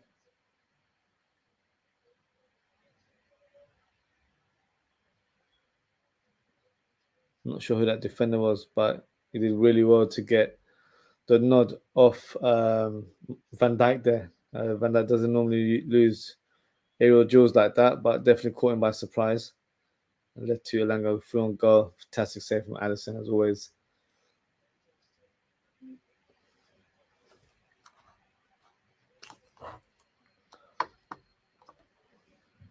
Liverpool still have 5 minutes. What can they do? Ground back to Tsimikas.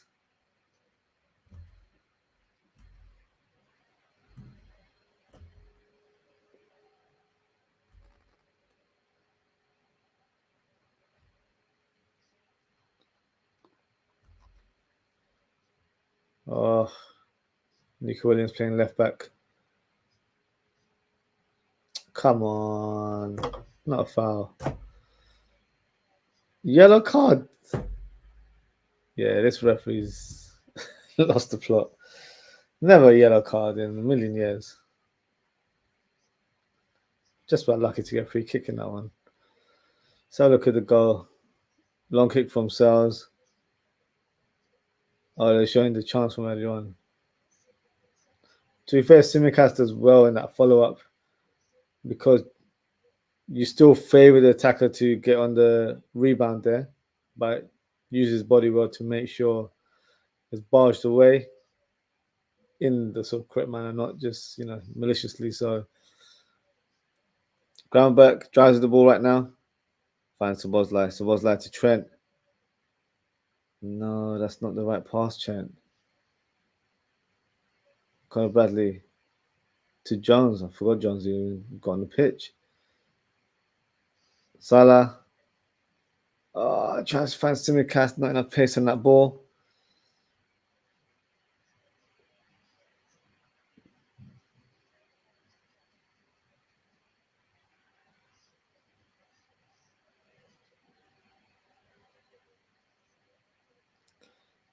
Trent to Salah.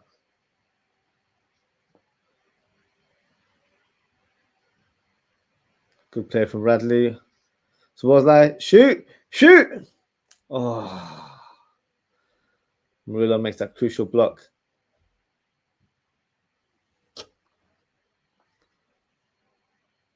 Oh, come on. Szoboszlai, I wanted to say a quick corner there, but I think one of the ball boys accidentally threw the ball onto the pitch. Corner kick from Szoboszlai. Van Dijk with the header.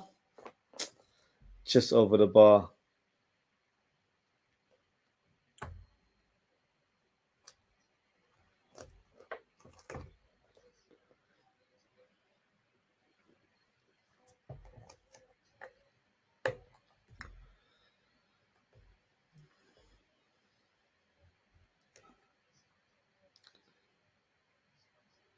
It's unlucky from Spoza. I need to see him do that more often. Those shots. Actually, very lucky to even get that block.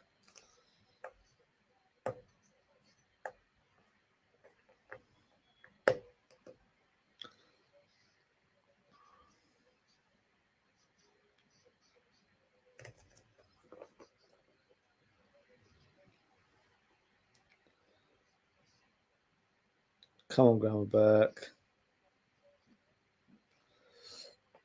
Throw to ground too easily from that challenge on Hudson-Odoi.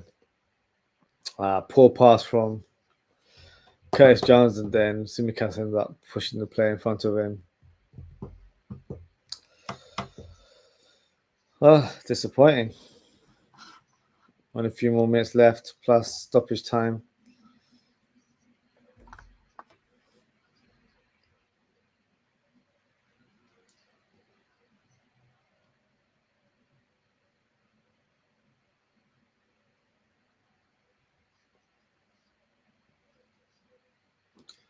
Tsimikas to Trent. Come on, Jones. Oof.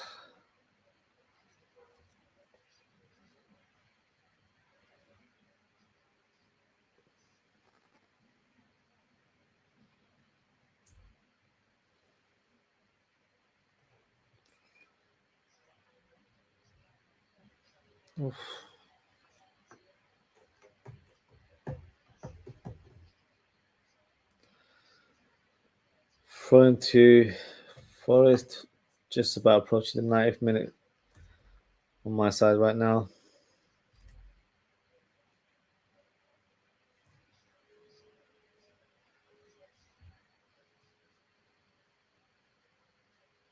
Conor Bradley drives the ball. Come on. Quickly, pass it. Took way too long to execute that pass. He's having a go at Gakpo. I think that was a poor pass from Conor Bradley. One touch too many there. That's when you need it. When you touch that halfway line, he took 2-3 extra touches after that.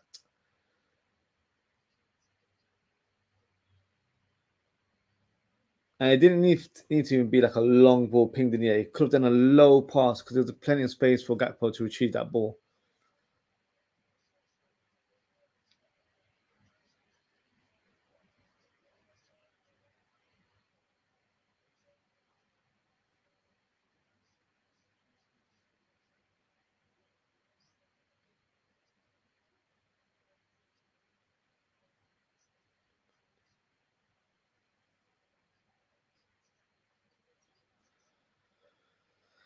Oh, 5 minutes of stoppage time. Can Liverpool somehow find that equalizer? Remains to be seen. But the momentum seems to be Forest right now. They're playing with a bit more confidence. They're in our attacking half. So, yeah.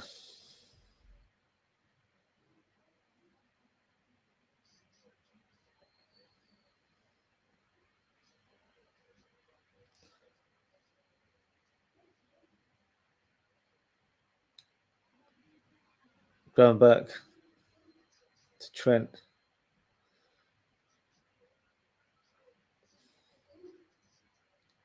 Go on, Gravenberch. Got a booking for that now. Come on. He knew exactly what he was doing, trying to foul Gravenberch there. Trent. The through ball. Nunes runs into a player. I should laugh, but don't think that was a foul. Let's have a look. No, he knew he wasn't going to make it. So I feel like he kind of leapt towards that defender. Defender saw it coming as well, but yeah, it's not a foul. Tsimikas to Gakpo. Gakpo's not had much impact since coming on. Sells punches the ball in a very wayward fashion there. Trent, come on, Trent. To Gravenberch. No, playing sideways passes. Salah to Szoboszlai. Bradley. No, cut it back into the middle of the box. Not back to Salah. Well done, Trent. Had to cover that ground. Otherwise, Olanga would have been through on goal there.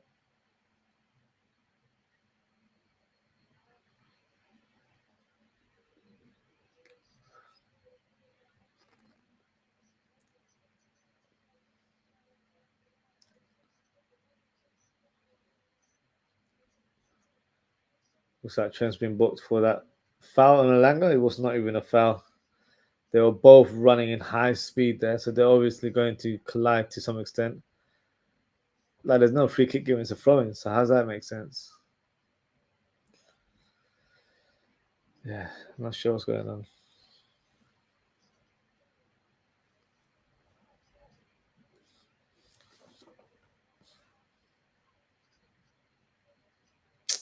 Who keeps throwing the ball back into... That's the second time it's happened. Stupid twats.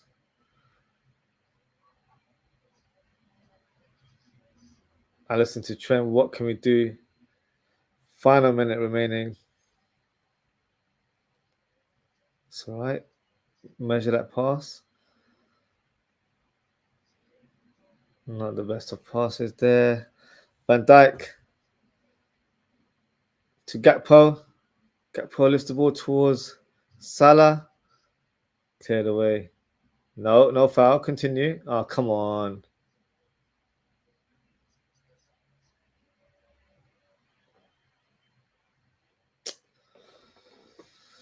Oh, I think the final whistle is going to blow in a matter of time right now.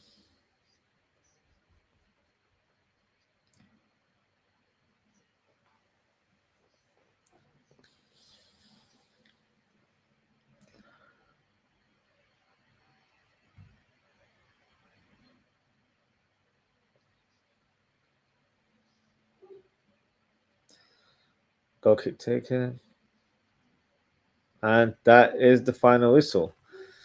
Liverpool 0, Nottingham Forest 1. They have beaten Liverpool at Anfield. They've broken their unbeaten run of games in the league. Forest are actually unbeaten as well. So, yeah, not a good look for Liverpool. But, yeah, what can I say? Very frustrating game for Liverpool. It was always going to be a difficult task in the manner that Nottingham Forest have been set up. Very defensive-minded. 10 man behind the ball. Let's not beat around the bush. Low block all day long.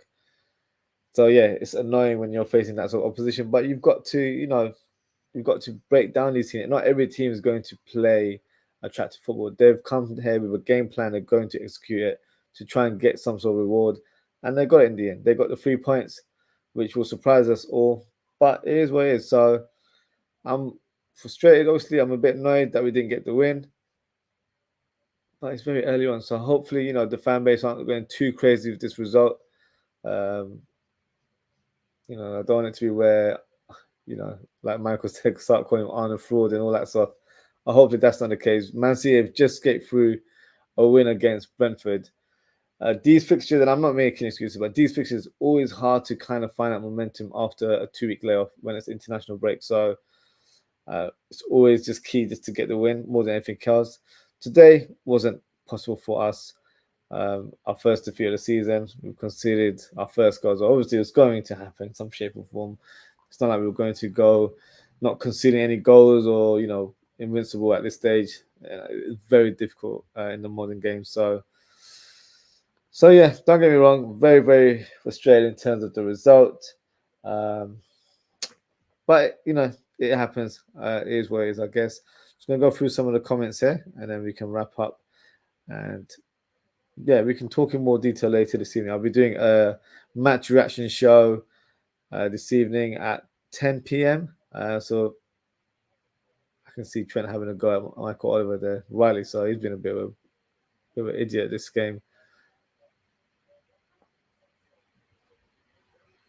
But yeah, so in terms of the show tonight, yes, it'll be at 10 p.m. Match reaction. So it'll be a calling show as well. So if you'd like to come on, have your say, if you need a bit of therapy, you got to get things off your chest, because you're annoyed about this game. The platform's there for you guys. I will pin a link for you guys in the live chat. So yeah, hit that link whenever you can, and then I'll try and get you on during the show. Also do like a quick review of today's match in terms of what I thought, and also do my player ratings. So feel free to engage and write your scores as I'm going through each player.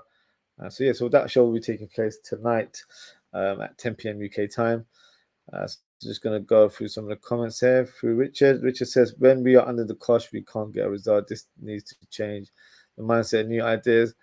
Yeah, at this stage, I feel like we're all discovering sort of like new football philosophy.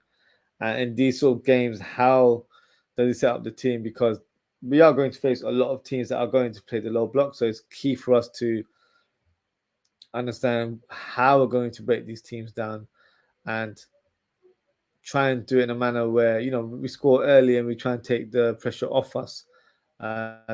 Today didn't happen. We did have chances to convert, to be fair, just weren't clinical in front of goal, unfortunately. Got long comment here. So the first part of the comment, for some reason it's not loading. Let's have a look. What's going on here? There we go. Apologies. My computer is doing a bit of madness. All right. Richard's first comment is, I knew this will happen. If we don't score against a low block side like Nottngham Forest, this isn't good enough and questions need to be answered. Man City and Arsenal maybe running away with the Premier League. Let me read your second one, then I can respond to that as well. And then you've also said, I don't know what is going on with LFC. We need to have ideas and plan B to Z. I'm very angry with the today game. Every player playing average in my eyes. And look, you have every right to be frustrated, Richard. I think we had a bit more higher expectations just because of the manner we played over the weeks.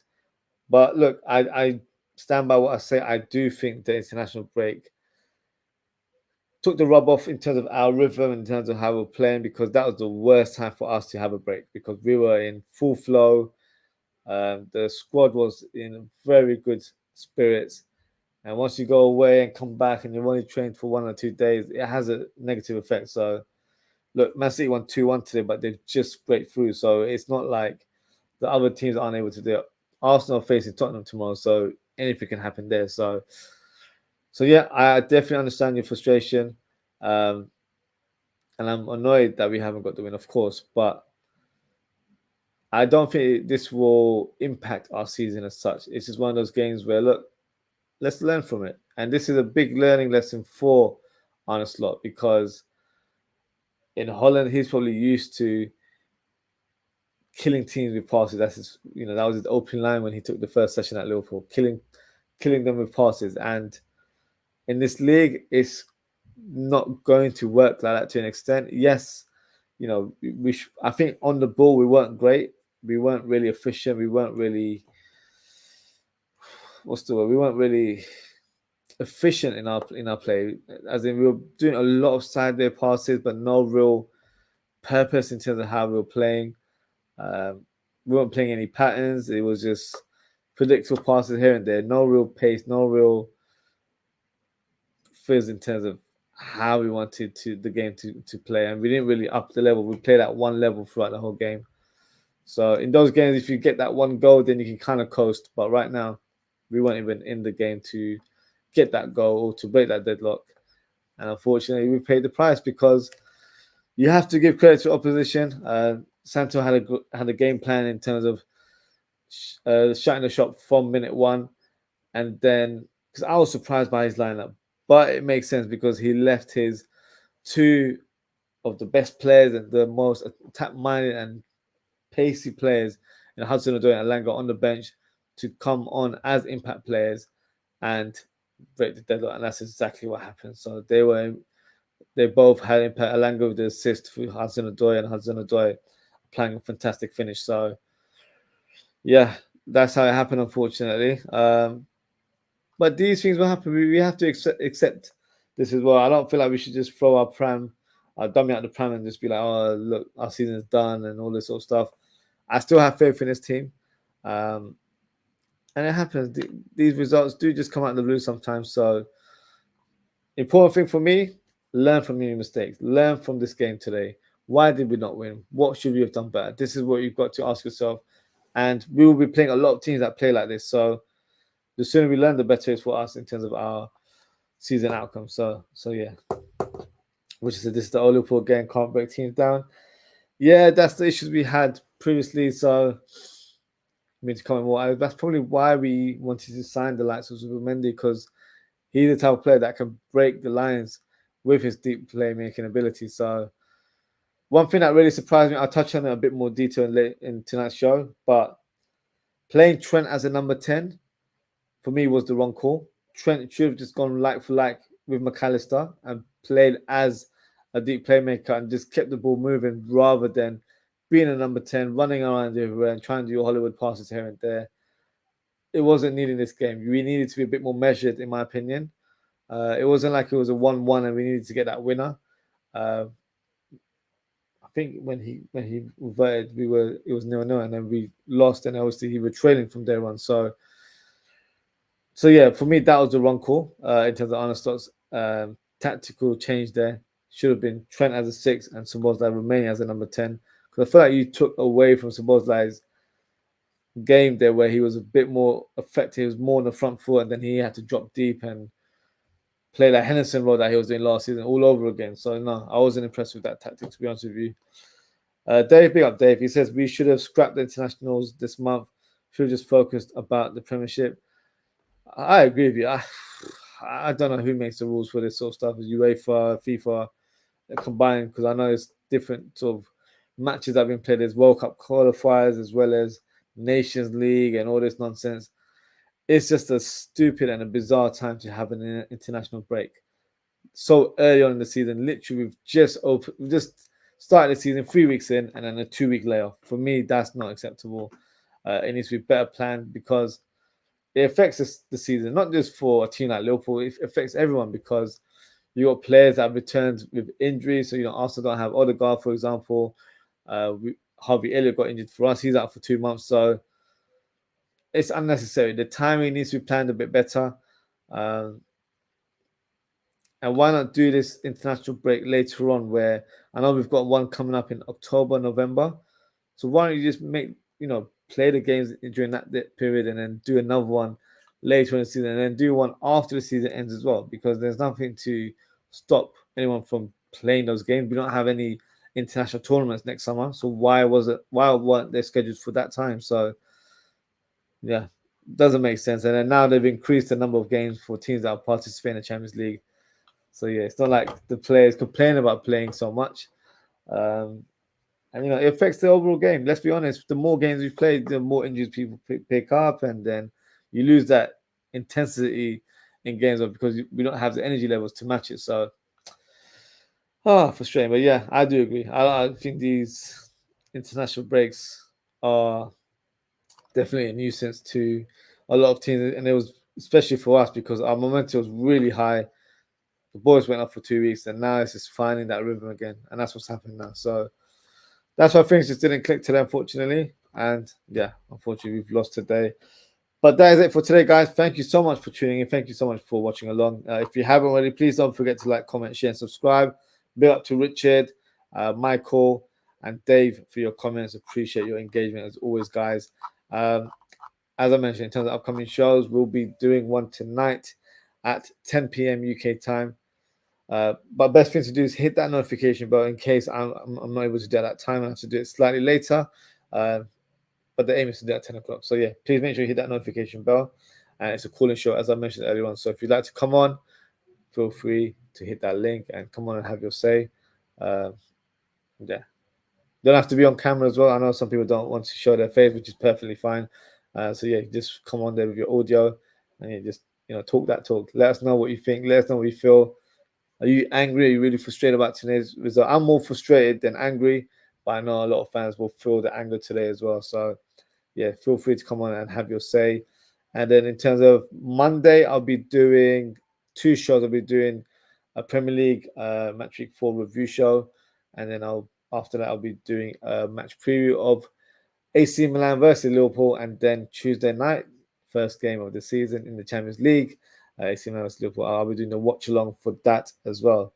And then straight after the game, we'll be doing the match reaction. So yeah, make sure to tune in. So yeah, lots of content coming your way. And obviously we'll be doing more match previews for the Premier League and stuff. So yeah, lots to look forward to. So yes, that is it for today, guys. Thank you so much for tuning in. Take care, stay safe, and I hope to see you all later this evening. Goodbye.